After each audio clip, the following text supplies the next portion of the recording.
Namaku Raka, 32 tahun. 6 tahun lalu, aku cuma seorang tukang ojek online biasa yang tiap hari kerja dari pagi sampai tengah malam buat bayar kos-kosan dan makan seadanya.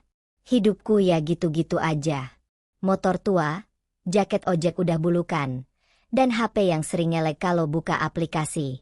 Nggak ada yang istimewa. Tapi aku punya satu hal yang orang-orang nggak lihat. Tekad buat berubah.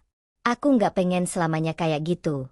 Tapi realita hidup waktu itu memaksaku buat sabar. Dari semua pengalaman pahit yang pernah aku telan, ada satu momen yang nggak bakal pernah aku lupain. Dan bahkan sampai sekarang masih nyisa di hati. Hari itu aku dapat orderan antar dokumen dari satu startup di kawasan bisnis SCBD Jakarta. Biasanya aku cuma drop barang. Nggak sampai ke lantai atas. Tapi hari itu harus langsung ke tangan bagian HRD. Aku pun naik ke lantai 17. Begitu keluar dari lift, udara AC langsung nyamber ke badan. Keringatku yang belum sempet kering malah bikin dingin makin nyiksa.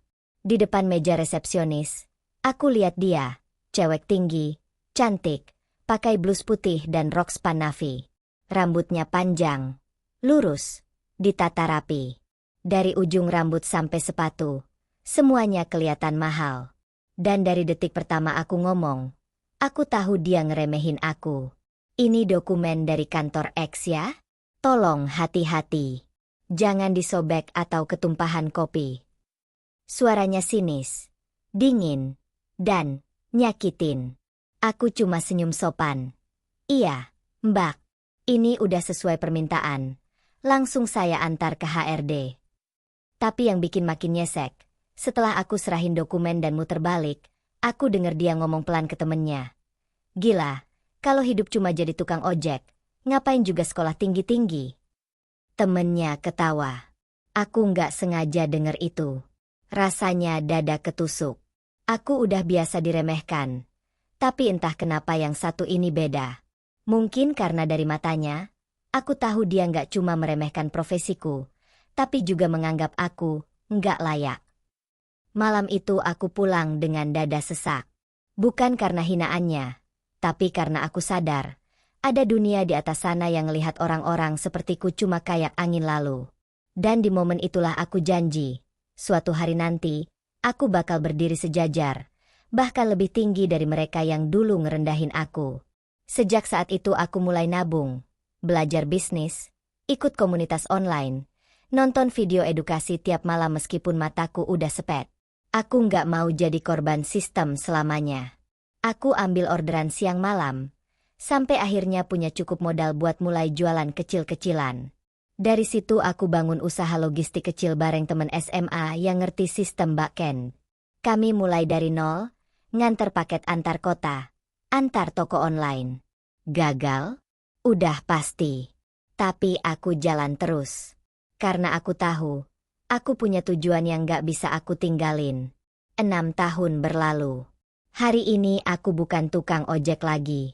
Aku CEO dari startup logistik yang punya lebih dari 80 karyawan dan terus berkembang. Kantorku kecil, tapi penuh mimpi. Setiap minggu aku buka lowongan baru. Dan minggu ini aku butuh sekretaris pribadi buat bantu urus jadwal meeting, dokumen legal, dan sebagainya. CV mulai masuk. Dan saat tim HR ngirim shortlist kandidat, mataku langsung berhenti di satu nama. Nadine Larasati. Aku ngerasa kayak disenggol takdir. Aku buka file foto, dan detik itu juga aku yakin, itu dia. Cewek yang dulu hina profesiku. Aku diam beberapa saat. Nggak marah. Cuma campur aduk. Ternyata dunia itu muter ya. Besoknya, giliran Nadine datang buat wawancara. Aku duduk di ruangan kaca, nunggu sambil pura-pura baca agenda. Pintu dibuka, dan Nadine masuk dengan pakaian formal, rapi, wangi, tapi matanya nggak searogan dulu. Dia duduk di depan meja, senyum kecil. Nggak ada tanda-tanda dia kenal aku. Aku pun buka sesi wawancara kayak biasa. Halo, Mbak Nadine. Bisa cerita sedikit tentang pengalaman kerja kamu? Dia jawab lancar. Dia pernah kerja di 3 perusahaan. Terakhir jadi asisten manajer HRD. tapi berhenti karena perusahaannya bangkrut. Dan sekarang kamu ngelamar sebagai sekretaris pribadi? Gimana kamu ngelihat posisi ini? Nadine mengangguk. Aku sadar aku butuh belajar lagi dari bawah. Aku ingin kerja sama tim yang solid. Dan aku yakin startup ini punya visi yang menarik. Aku senyum kecil. Kamu yakin udah siap ninggalin gengsi buat kerja di lingkungan yang mungkin jauh lebih sederhana dari kantor kamu dulu? Dia terdiam sebentar, tapi lalu mengangguk. Iya, dulu aku terlalu sombong, Mas. Tapi hidup udah ngajarin aku banyak. Aku condong ke depan, nyender di meja. Kamu tahu nggak, Nadine, kita pernah ketemu. Dia langsung menatapku, kening berkerut. Serius? Di mana ya? Aku tarik napas pelan. Dulu kamu pernah nerima dokumen dari aku. Di lantai 17. SCBD. Kamu bilang, ngapain juga sekolah tinggi-tinggi kalau ujungnya jadi tukang ojek? Nadine membeku. Tangannya mencengkeram rok. Napasnya tertahan. Kamu tukang ojek itu. Aku hanya mengangguk pelan. Hening. Udara di ruangan tiba-tiba jadi berat. Nadine menunduk. Wajahnya pucat. Aku nggak tahu harus ngomong apa. Nggak usah ngomong apa-apa. Potongku. Aku cuma pengen kamu tahu siapa aku. Supaya kamu bisa jujur. Sama aku. Sama diri kamu sendiri. Dia mengangguk pelan. Nyaris tak terdengar. Aku minta maaf. Suaranya bergetar. Aku udah berubah. Mas Raka. Aku bukan Nadine yang dulu. Aku nggak langsung jawab.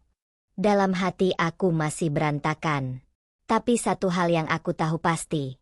Orang bisa berubah. Entah karena kepepet, kehilangan, atau dihajar kenyataan. Pertanyaannya, apakah aku bisa percaya padanya? Dan, apakah aku masih bisa jujur pada diriku sendiri? Bahwa mungkin, di balik semua luka itu, aku sebenarnya nggak pernah benar-benar berhenti ngelihat dia? Sejak Nadine resmi jadi sekretarisku, kantor rasanya berubah. Nggak cuma soal ritme kerja yang jadi lebih rapi atau jadwal meeting yang nggak pernah berantakan lagi, tapi juga karena kehadiran dia bikin aku jadi lebih waspada, terutama sama perasaanku sendiri. Tiap pagi dia datang lebih awal dari yang lain, bawa 2 gelas kopi dan kadang juga roti sobek isi keju buat aku. Awalnya aku kira dia cuma cari muka, tapi makin hari makin kelihatan tulus. Dia bukan lagi perempuan arogan yang dulu sempat bikin hatiku copot karena hinaannya. Sekarang dia lebih kalem, lebih pendengar, dan lebih manusiawi. Tapi walaupun sikapnya berubah, bekas lukanya masih ada di kepalaku. Aku ingat gimana rasanya waktu dulu dia mandang aku kayak aku ini bukan siapa-siapa. Cuma debu jalanan yang gak layak dilihat. Itu kenangan yang susah hilang. Apalagi pas aku lagi duduk berdua dengannya di ruang meeting. Ngebahas kerjaan sambil ketawa-tawa kecil. Tiba-tiba kenangan masa lalu itu nyelip begitu aja. Bikin aku kaku sendiri. Tapi anehnya, aku nggak bisa benci. Aku udah nyoba jaga jarak, bersikap profesional. Tapi makin hari, Nadine makin masuk ke hidupku. Dia hafal cara aku suka kopi. Nggak terlalu manis, tanpa krimer. Dia ngerti saat aku lagi stres. Dia bakal nyodorin playlist Spotify yang isinya lagu-lagu akustik biar aku tenang. Dan yang bikin aku nggak bisa pura-pura cuek lagi adalah dia nggak pernah sekalipun minta kesempatan kedua. Nggak pernah dia bilang, tolong kasih aku peluang. Dia cuma kerja dan nunjukin lewat perbuatannya kalau dia bukan Nadine yang dulu. Sampai satu malam, saat kami lembur berdua, hujan turun deras banget di luar. Listrik sempat kedip-kedip. Kantor sepi, semua tim udah pulang. Tinggal aku dan dia di ruangan kaca yang remang-remang. Dia duduk di seberangku, tangan sibuk ngetik laporan keuangan. Sementara aku pura-pura fokus ngecek proposal padahal mataku lebih sering nyuri pandang ke arahnya. Dan saat dia nyadar, dia cuma senyum kecil lalu nunduk. Mas Raka, katanya tiba-tiba, pelan. Aku tahu, aku mungkin gak pernah benar-benar bisa minta maaf dengan layak. Tapi aku harap, Mas bisa lihat aku yang sekarang, bukan yang dulu. Aku diam. Hujan di luar makin deras. Aku nelen ludah. Berat. Aku udah lihat. Tapi kadang luka nggak hilang meski orangnya udah berubah. Dia ngangguk. Pelan. Aku ngerti. Dan malam itu kami diam cukup lama. Tapi nggak ada kecanggungan. Justru ada rasa nyaman yang aneh. Rasa yang bikin aku makin bingung harus bersikap gimana. Besoknya, dia datang lebih pagi dari biasanya. Di mejaku ada sebuah surat kecil tanpa nama, cuma satu kalimat. Dulu aku hina kamu karena aku minder, bukan karena aku merasa lebih. Aku ngerti maksudnya. Mungkin dulu Nadine ngerasa insecure karena hidupnya dibentuk buat harus selalu terlihat di atas. Harus punya pacar mapan, kerjaan mentereng, gaya hidup yang sesuai Instagram. Mungkin waktu dia lihat aku datang dengan motor jelek dan baju bau asap, dia merasa malu karena hatinya nyempil rasa kagum. Tapi otaknya bilang itu nggak level. Makin hari, aku mulai ngobrol lebih dalam sama dia. Tentang masa kecil, mimpi-mimpi, dan ternyata hidupnya nggak seindah kelihatannya. Ayahnya ninggalin keluarganya pas dia masih SMA. Ibunya ambisius dan sering bandingin dia sama anak orang. Nadine tumbuh dalam dunia yang nyuruh dia jadi seseorang, tanpa peduli dia bahagia atau enggak. Aku dibesarkan buat nyari pasangan kaya. Nggak boleh pacaran sama cowok biasa. Harus ini, harus itu. Katanya suatu sore pas kami istirahat di pantry. Aku cuma dengerin. Karena aku ngerti rasanya hidup dipaksa jadi orang yang bukan kita. Dari situ, aku sadar kalau banyak hal yang gak pernah aku tahu dari Nadine. Dan semua luka yang dia punya, semua arogansi yang pernah dia tunjukin, ternyata lahir dari rasa takut. Takut dianggap gagal, takut ditolak, takut miskin. Sama kayak aku dulu, takut gak bisa banggain almarhum bapak. Hari-hari selanjutnya, hubungan kami makin cair. Tapi bukan berarti tanpa konflik. Suatu hari, aku lihat dia ngobrol sama klien cowok yang agak genit. Biasa aja sih. Nadine cuma senyum sopan dan profesional. Tapi entah kenapa hatiku panas. Cemburu? Mungkin. Tapi aku tahan. Aku nggak mau campur urusan pribadi sama kerjaan. Tapi emosi itu meledak pas aku lihat si cowok itu nungguin Nadine di lobi dan ngajak dia makan malam. Aku bilang ke Nadine dengan nada sedikit tinggi, kalau kamu pengen dekat sama klien, bilang dari awal. Biar aku nggak kayak orang bego. Nadine kaget. Dia diam sebentar. Aku nggak pernah mainin kamu, Mas. Tapi kalau kamu cemburu, ya bilang aja. Aku tersentak. Dia bener. Aku yang salah.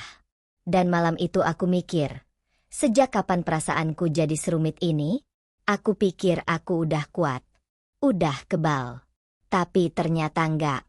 Perempuan yang dulu pernah bikin aku ngerasa rendah, sekarang bikin aku takut kehilangan. Tapi aku juga sadar, aku nggak bisa terus hidup di masa lalu. Kalau aku masih ngelihat Nadine sebagai cewek yang hina profesiku, aku nggak akan pernah maju. Tapi kalau aku bisa lihat dia sebagai perempuan yang juga pernah jatuh dan bangkit lagi, mungkin aku bisa mulai lagi dari awal. Tapi semua keraguan itu pecah waktu aku nemuin satu email lama di server backup kantor. Email itu nggak pernah terkirim. Dari Nadine. Subjeknya, untuk tukang ojek yang kupandang rendah hari ini. Tanggalnya 6 tahun lalu. Aku buka. Isinya cuma satu paragraf. Tapi tiap kalimatnya bikin dadaku sesak. Hari ini aku bersikap buruk pada seseorang yang seharusnya aku hormati. Dia bekerja keras, jujur, dan punya mata yang lebih tulus daripada cowok-cowok yang pernah ngajak aku dinner. Tapi aku terlalu takut. Takut ketahuan temanku kalau aku kagum sama tukang ojek. Takut dianggap nggak punya standar. Dan sekarang aku benci diriku sendiri. Aku baca email itu 3 kali. Dan malam itu aku tahu satu hal penting. Nadine gak pernah benar-benar anggap aku rendah. Dia cuma terlalu takut jujur. Mungkin dia bukan orang jahat. Mungkin. Aku juga harus mulai belajar percaya. Hari-hari setelah aku membaca email lama dari Nadine itu, serasa kayak dihantam perasaan yang gak jelas arahnya. Di satu sisi, ada rasa lega. Karena aku tahu dia nggak benar-benar menghina aku dari hati, hanya karena takut dan gengsi. Tapi di sisi lain, aku juga makin bingung. Karena kalau selama ini aku menahan perasaan benci yang dibangun dari asumsi salah, terus selama ini aku hidup dalam apa? Dendam? Ego? Atau luka yang sebenarnya udah nggak relevan? Nadine tetap kerja seperti biasa. Bahkan makin hangat, makin akrab. Kami mulai saling kirim jokes lewat chat kantor. Kadang ngobrolin hal di luar kerjaan. Bahkan mulai saling curhat soal masa lalu. Tapi satu hal yang aku tahan mati-matian. Perasaanku. Aku nggak berani kasih tahu dia kalau sebenarnya aku jatuh cinta. Lagi. Iya. Lagi. Karena yang aku suka sekarang bukan Nadine yang dulu. Tapi Nadine yang hari ini. Yang tahu caranya minta maaf tanpa berkata. Yang tahu cara kerja keras tanpa pamer. Yang ngerti rasanya jatuh dan gak ada yang nolongin. Tapi semakin aku jatuh, semakin aku takut. Takut perasaan ini bikin semuanya rusak. Aku takut kalau ternyata dia gak ngerasain hal yang sama. Takut kalau aku cuma jadi atasan yang dia hormatin. Bukan orang yang dia cintai.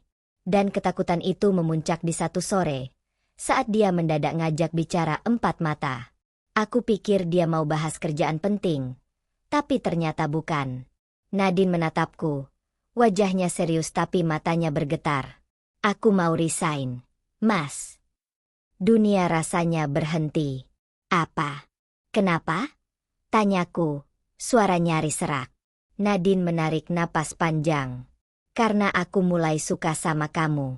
Dan aku tahu, kalau aku terus kerja di sini, perasaan itu bakal makin dalam. Aku nggak mau merusak semuanya. Aku nggak mau bikin kamu nggak nyaman.